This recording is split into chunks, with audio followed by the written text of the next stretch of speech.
Good morning. Good morning, everyone. This is attorney Ahmad Yakzan from the American Dream Law Office, going live today on a different day than we go, um, because I had some things that I had to do this week. I went and got my mother from Dubai last week, and I wasn't able to actually go live and when I was in Dubai. But this week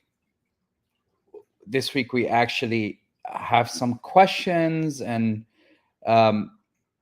and everything that we're going to be answering some questions when we um, when you guys go live, and when we go live, if you have any questions, please share them with me whenever you're ready. um,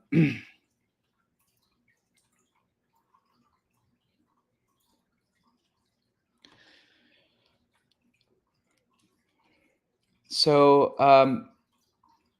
let me just go to the questions that we received from you for this week.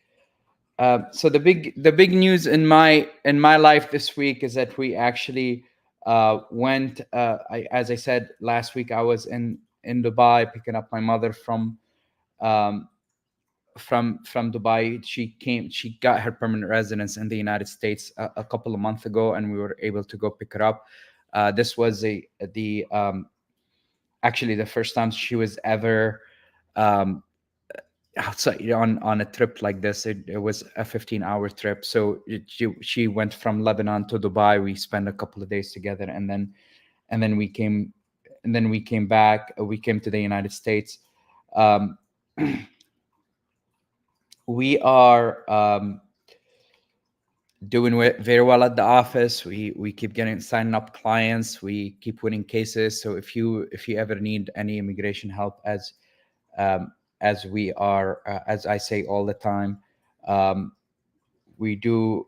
Just call me at 1-888-963-7326, or call us on WhatsApp at 727 301 And if you are with us on YouTube, I just went live on YouTube. If you have any questions, please let me know, and I'll be more than happy to answer them. So we have a bunch of questions, and I do have some questions here, and I also have some things that I want to discuss with you before we get to the questions.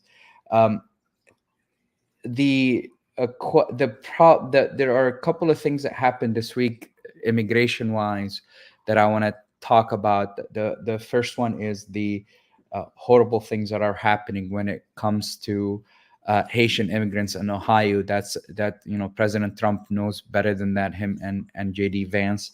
um, there a lot of things in this world that deserve to be talked about, but having rumors about immigrants, like they're eating pets, dogs and cats, is a horrible thing to say about anybody, let alone the Haitian community, which I represent a lot of Haitians, and that's far, far, far, far from what they do in their daily life. So that's really abhorrent, and I'm really sorry people are having to go through that. Um, the other thing is the parole in place program that we've been talking about for a couple of weeks has actually been there is an injunction against it now. They are still receiving applications. So if you are planning to actually file, um, if you're planning to file for the parole in place, still file. Just to put your name and your name in the queue. So if there's any lifting or anything like that of the ban, then you will actually be able uh, to have priority in front of everybody else. So if you are planning to apply for parole in place, or if you need anything, to call me. As I said, the number is 888-963-7326, or call us on WhatsApp at +1-727-301-9328. Um, so the issue that we the couple of I have a bunch of questions. We just got a question on TikTok about divorce. I'm gonna. Oh, one of the things that I wanted to mention too is that we're gonna be doing two live sessions starting next week. One on Monday and one on Wednesday. One in Arabic and one in English. So if you have any Arabic questions, email them to intake@americandreamlawoffice.com, and I'll be able to answer them on Monday or Wednesday. Someone just asked me a question um, about divorce, and I'm gonna answer it in English and in Arabic.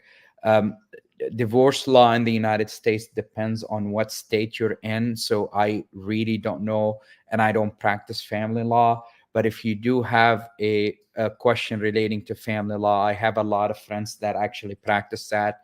If you want to give my office a call, I'll be more than happy to refer you to someone here in Florida. And if you're not in Florida, I know people outside Florida, and I'll be able to refer you to. So if you're the one who mentioned the question about divorce on TikTok, please give me a call. Again, the number is 888-963-7326, and I'm going to answer in Arabic now. أختي أنت بعتي لنا سؤال عن قانون الطلاق. قانون الطلاق بأمريكا بيعتمد على قانون الولاية اللي أنت حضرتك فيها. انا ما بمارس هيدي المهنه تبعت قانون الطلاق. بس اذا بتحب تتصلي بالمكتب انا بعطيك رقم واحد من اصحابي اللي بيساوي هيدا الشيء هون عنا بفلوريدا، او اذا برا فلوريدا انا بعطيك رقم حدا اذا بعرف حدا بولايتك. بس اتصلي فينا الرقم 888-963-7326 اذا بتريدي. شكرا. Guys, on TikTok I'm also trying to get to at least 500 hearts on TikTok. So if you could please start throwing some hearts on my way, I would really appreciate it. Okay, so the first question that we're getting is, can I get citizenship if I won the lottery? And I know you're thinking a lottery. If someone won the lottery and it's one of the mega millions and he has $1 billion, of course we want you as a citizen in the US. But that's not the lottery we're talking about. We're talking about a lottery that has to do with the green card lottery. When you win the green card lottery, you become a green card holder. So of course uh, you can apply for citizenship after you meet the physical presence and the permanent residence, the permanent residence requirement under the green card and naturalization rule. So it doesn't matter if you've been in the United States for 5 years. Even if you won the lottery, of course you can apply for citizenship after you've had the 5 years of permanent residence, period of permanent residence. You'll be able to apply for citizenship.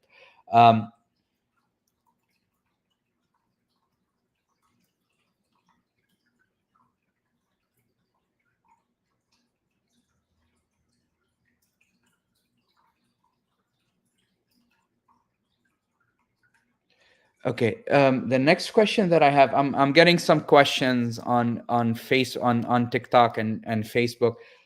Please, as I say all the time, this is not legal advice. That's number one. And number two, if you please don't mention anything personal about your individual case. If you want to call my office, please give me a call.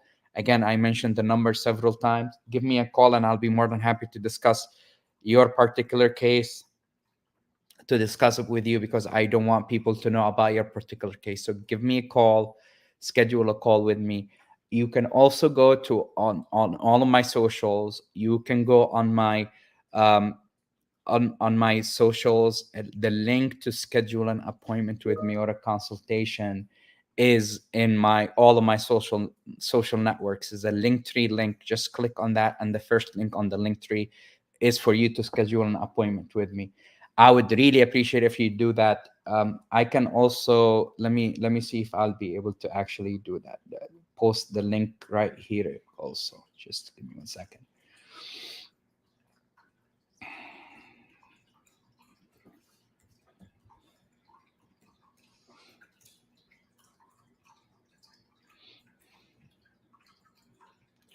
Okay. So the next question that I have is, how long does it take to become a citizen if I marry a U.S. citizen but we're not living together?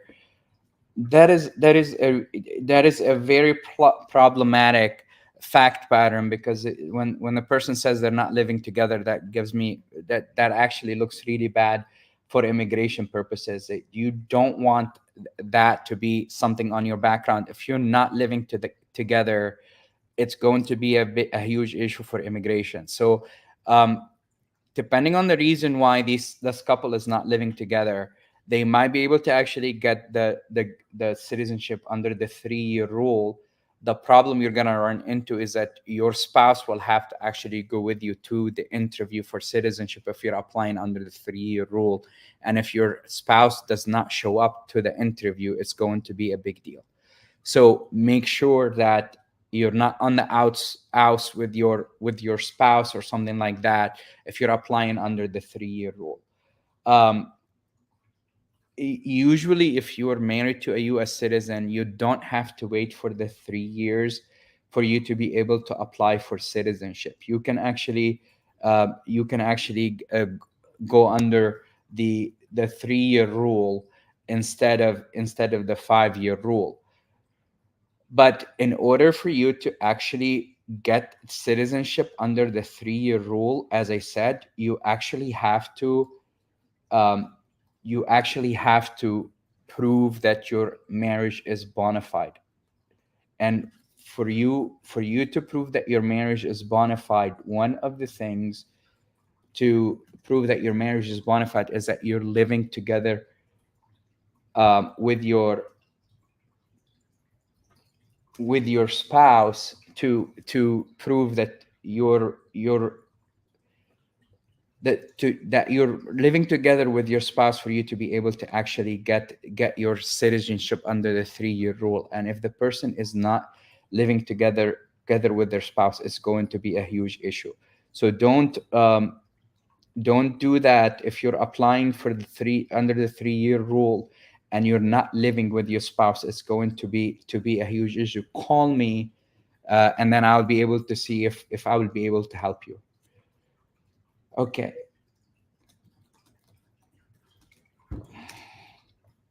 All right, so let's do the next question. The next question: if I overstayed my visa by a few weeks, will I be deported forever? Now, the if you overstay by a few weeks, it's not really going to lead for you to be banned from the United States forever. There's the issue there. The problem that you have is going to be coming back into the United States. Now, if you're out of status, the United States government has the right to remove you from the United States. So if you don't have legal status in the United States, you're going to be able to get removed from the United States. The government will be able to remove you. The issue that you're going to have is, by how long have you overstayed your visa? And you have several issues here. The first issue is that if you leave the country after overstaying by a few weeks, if you overstay by more than 180 days, you can't come back into the United States for more than 100 for 3 years. And if you overstayed between 180 days and 360 days, then you're not going to be able to come back for 10 years. So if you exceed the 360 days, you also are not going to be able to come back for 10 years. So the person who asks a question is saying, am I going to be banned forever? No one gets banned forever unless um, you're convicted of an aggravated felony or something like that. There's no lifetime ban. There is a lifetime ban, but it's only when you leave the country after you've been deported, and then you come back illegally. But there is a ban for 10 years, and then even if you get a removal order, then you will also have to you also can apply for a waiver. So there's not a lifetime ban in the United States from coming back into the United States. So the answer to the question that I got asked is, really depends on what your circumstances are. So if you overstayed only by a few weeks, you're probably not going to be banned forever. The problem is, if you did it on an ESTA or you did it on a visa, the officer that is admitting you into the United States is going to have an issue with that and might not admit you back into the United States. So that's the issue that you're going to have. But it's not going to be a lifetime ban. You're going to be able to come back into the United States. All right, next question. Can I apply for a green card if I have a criminal record, but it was a minor offense in my home country? Now, um, yes, you can apply for a green card if you have a criminal record, and it really, the universe of things that stop you from applying for a green card is humongous. I mean, there is something called a crime involving moral turpitude. There is an aggravated felony. Uh, there is a ground that relates to controlled substances. So it really depends on the type of crime, um, the type of crime that you have will determine whether you're able to actually apply for your green card or not. But if you do, I uh, once had a client did get denied a green card for something that he had in Canada and came into the United States, and that makes you inadmissible. Even if you're in the United States, you do have to prove admissibility for you to be able to get the green card. So if you came into the United States with a foreign conviction, we're gonna have to look at the foreign conviction and figure out if that foreign conviction makes you inadmissible into the United States. That depends on the type of conviction that you have. So that's why what I would say again, if you have a criminal conviction and want to apply for your green card, please don't do it on your own. Make sure that you speak to an attorney like myself to go to try um,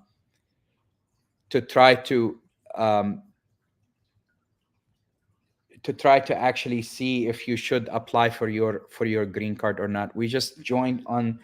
Um, we just joined on Instagram. I was having technical problems on Instagram, but if you do have any questions, please join them on TikTok. Um, Drop them on TikTok. Drop them on Instagram. Drop them on anywhere, and I'll be able to discuss them. If you do have any questions, please do, but don't put too much personal information in here. And if you do need me, I'm going to post my link for you to be able to schedule a consultation with me, or call us at 1-888-963-7326. My name is Ahmad Yakzan from the American Dream Law Office, and as I mentioned earlier, we're going to be doing two live streams starting next week, one in Arabic and one in English, on Monday and Wednesday. And if you do, I don't practice only with Arabic speakers. I represent people from all over the world. I promise. I say that I've represented um, everybody except the penguins from Antarctica. So don't please call us if you have any questions. If you don't speak Arabic, that's fine. I'll be more than happy to defend you. So the question that I was asked earlier on TikTok was, why is my N400 application for citizenship getting denied? It really, there are so many things that actually stop you from getting your citizenship. I really don't want to know the particulars of your case. Call me at 1-888-963-7326, or go to the link that I just dropped the in the chat on TikTok. This was a question from TikTok, uh, and schedule an appointment, and I'll be more than happy to discuss your situation with you. I do denials of citizenship cases all over the country, and I've done them. I've done them in federal court. I've done them in front of immigration. I've done appeals in front of immigration. So if you have a denial of a citizenship case, I'll be more than happy to discuss it. Now, the person who asked was on TikTok. I really don't know the particular circumstances that actually led to your denial, but there are a lot of things that lead to denials. I've dealt with a lot of issues in my career. One of them is the most common one for a denial is a lack of good moral character, meaning that there is something on your background that doesn't allow immigration to approve your citizenship case. And for example, not paying taxes, not paying child support, having a conviction that's still pending, having anything that has to do with crimes against humanity, torture, anything like that, there is going to be an issue with your application for citizenship. There is also a catch-all provision that allows a citizen that allows the officer to deny your case just because there is something on your background that they do not like. So there are a lot of another reason why you would be denied an N400, the citizenship application, is not speaking English very well or not writing English very well. I had a case that was actually continued last week because my client couldn't write the sentence in English. There are exceptions to the English requirements. We can work on those. We can do all of that stuff. The issue that we're going to have is, if you're unable to read and write English, you need to speak to an attorney to see if there is an exception that we can use. So call me again. If you have a denial of a citizenship case, I'll be more than happy to appeal it for you. If there is a reason to appeal it, I'll be more than happy to do it for you. Again, um, my number, my link tree are all on my socials. Call me, schedule an appointment, and I'll be more than happy to help. We got another question from TikTok. You just whoever asked a question about the I-130, you need to call I don't know if you applied with the wrong name on the I-130 or not, but you need to call immigration to actually get it. I will write down my number in the TikTok chat.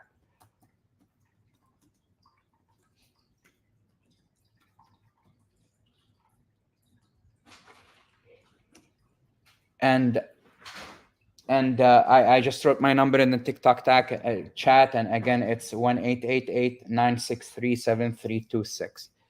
Okay, the next question is, I'm undocumented, but I pay taxes. Does that help my immigration case? Yes, it does, but the just paying taxes doesn't actually allow you to get citizenship in the United States or get permanent residence in the United States. The way that you can actually use paying taxes is for you when you're in removal proceedings. There is something called cancellation of removal. And cancellation of removal means even though you're removable, the immigration judge is going to cancel your removal proceedings because they believe that that your qualifying relatives will be harmed by you being removed from the United States. That's what the cancellation part of the removal means. And one of the things that judges all over the country would look for is whether you paid taxes while you're here in the United States. And I've had cancellation and removal cases actually get denied because the immigration judge didn't believe the person was actually connected to the United States because they didn't pay taxes. So just because you're paying taxes doesn't automatically allow you to get permanent residence, but it does help when something discretionary has to be given to you. Showing that you actually paid taxes will really help your case when it comes to discretion, because that would be one of the things that the immigration judge or the adjudicator in your case will look at when trying to give you an immigration benefit.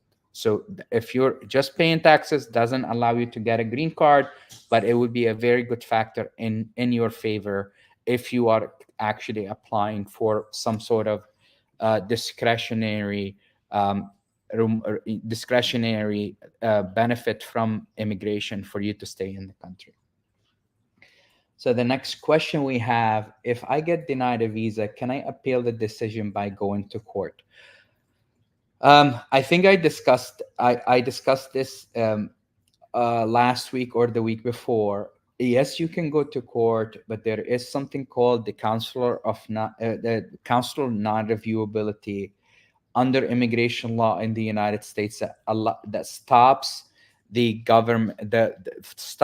government from being sued by issuing a decision outside the United States. Outside the United States, there are not that many rights that you have. So the Congress passed a law that said if you're outside the United States and the consular officer denies your case, you can appeal it. There is administrative appeals that you can use, but going to court would be extremely hard to do. So unless there is some reason that is so egregious, like the officer told you that I'm not going to admit you because you're from this country, or you're from this country, or there is some sort of discrimination why the person is not giving you the visa, then it's going to be extremely hard to actually sue the government for that. So as I said, if you are applying for a visa, hire an attorney, especially if you have something criminal or in your background.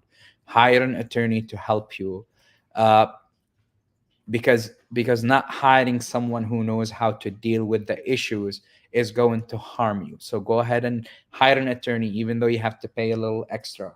Hire an attorney to help you through the process. Um, Guys on TikTok, I would really appreciate some hearts. We're at 108. I really want to reach about I want to reach 500 by the time we go, and we only have 4 or 5 minutes. Could you please do that for me? I would really appreciate it. Okay, we have time for probably one or two more questions. Um, all right. I am a refugee. Can I bring my extended family with me to the U.S.? Absolutely. If you get refugee status outside the United States, you can bring in any minor children that you have and your spouse. Now, parents are a little iffy. Unless your parents applied with you on the same case, it's going to be extremely hard to bring them. And I have done it to where the person was here in the United States, they got asylum, and then they were able to bring their spouse and their children to the United States after they were granted asylum here in the United States. So you will be able to actually bring your extended family. You just depends on which family you can bring. A lot of people want to bring their brothers and sisters and stuff like that, and that's extremely hard unless the brothers and sisters were actually included in the original case. They're not going to be able to do that. All right. Last question that I have: can I get asylum if I'm fleeing persecution for my religious beliefs, but I don't belong to a major religion? Absolutely. Under U.S. law, you're allowed to apply for asylum on religious grounds, and religious grounds doesn't mean that you have to be a part of a major religion. You don't even have to believe in a religion. You can be an atheist, for example, or a person who doesn't believe in the major religion in their country and still be able to apply for asylum in the United States, especially if that minority is persecuted. So I've done cases, for example, for Muslims in China. I've done cases for people who are Zaradashti from Iran, or if they are Jehovah's Witnesses in this former Soviet Union. So you don't have to belong to a major religion for you to be able to apply for for asylum in the United States. You don't have to belong to a major religion in your country to apply here in the United States. Guys, we're getting close to 30 minutes, and I do have client consultations to get to after the live. Um, I wanted to mention I am going to drop my link tree again on the live chat on uh, on the all of the major networks that we're on. If you do want to schedule an appointment with me, please use that link tree to actually schedule an appointment with me. Again, if you need me, number is 888-963-7326. And if you want me to answer any questions, please email them to intake@americandream.law. And if you need me if you need to get in touch with me on WhatsApp, the number is +1-727-301-9328. And the last thing I will mention is, if you want to learn more about what I do and my background and what we do at the office, the URL is www.americandream.law.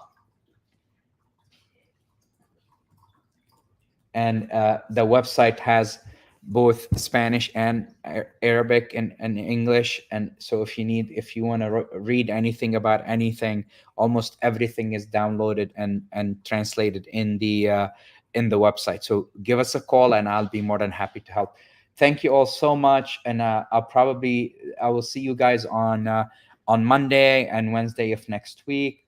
If you have any questions, please let me know. Thank you so much.